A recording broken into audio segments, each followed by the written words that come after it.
دايما موضوع ممارسة التمارين الرياضية في فترة الصيام في رمضان بيكون مثير للجدل ما بين أخصائيين التغذية والرياضيين اللي هم بيشكروا في موضوع الرياضة أثناء الصيام. وده اللي خلاني أبحث وأتعمق في الموضوع، وعشان كلنا نفهمه بسهولة أنا لخصته بناء على تقسيم اليوم في رمضان. كل سنة وانتم طيبين، رمضان كريم. مبدئيا يا شباب، التمرين وقت الصيام في رمضان فرصة. ليه؟ التمرين في الوقت ده بيعتبر مثالي جدا لأي حد عايز يحرق دهون، لأي حد عايز ينزل وزنه.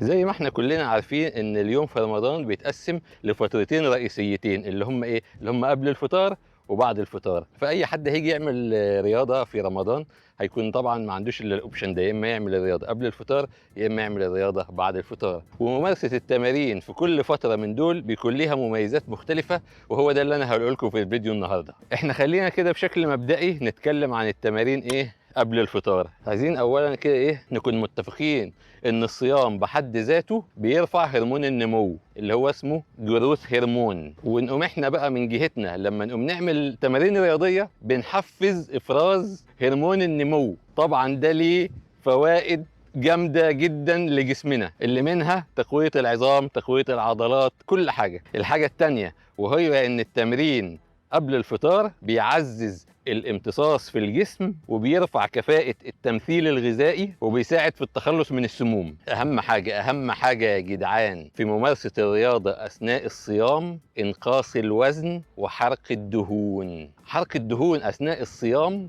بيتضاعف، يعني لو حرق الدهون نسبته كده، لما نمارس التمارين الرياضية أثناء الصيام نسبة حرق الدهون بترتفع حوالي 20%، لأن في الوقت ما احنا بنكون صايمين بيكون السكر في الدم لأقل مستوياته، وده اللي بيعزز الالتهام الذاتي للخلايا وبيخلي جسم الإنسان يلجأ لحرق الدهون عشان ياخد منها الطاقة اللازمة للتمرين. ده طبعا ان التمرين بشكل عام اثناء الصيام بيكون ليه دور كبير جدا في تقليل نسبة الكوليسترول الضار في جسم الانسان. طبعا اللي عايز يتمرن في اثناء وقت الصيام هيكون عليه حاجتين لازم يعملهم. الحاجة الاولانية وهو انه يتأكد ان هو قادر يعمل تمرين. لو حد مش قادر يعمل تمرين ممكن يخلي التمرين بعد الفطار.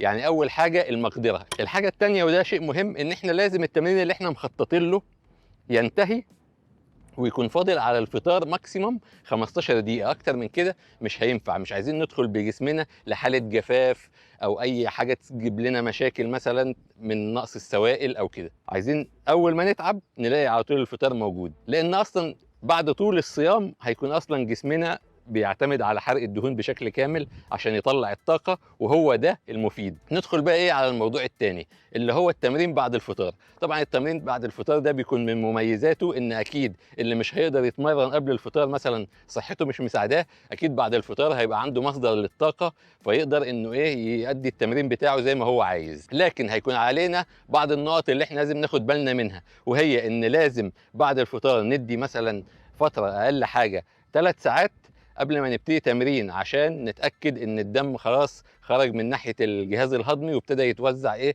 في انحاء الجسم. ده طبعا هيكون مفيد في ايه؟ هيكون مفيد في حرق كل السعرات الحرارية اللي احنا اكلناها اثناء الفطار. يعني مثلا الواحد كده ايه قعد يفطر وتقل شوية، موضوع التمرين بعد الفطار ده ايه هيقوم بالواجب ويحرق السعرات الحرارية اللي الجسم خدها. اخيرا في ملاحظه مهمه جدا عايزين ناخد بالنا منها، وهي ان في رمضان مش هينفع ان التمارين تكون قاسيه، لازم التمارين كلها تكون خفيفه. مش هينفع باي شكل من الاشكال نوصل بالتمرين بتاعنا لمرحله الاجهاد العضلي، لان طبيعه التغذيه في شهر رمضان مش هتكون كافيه عشان تساعد على عمليه الاستشفاء العضلي، وده ممكن ياثر على صحتنا بالسلب. انا عايزكم تشيروا الحلقه دي مع كل اصحابكم عشان يستفيدوا من المعلومات دي، وما تنسوش تكتبوا لي ارائكم في الكومنتات وتتاكدوا ان انتم مشتركين في القناه، واشوفكم في فيديو جديد ان شاء الله. وكل سنه وانتم طيبين. سلام عليكم.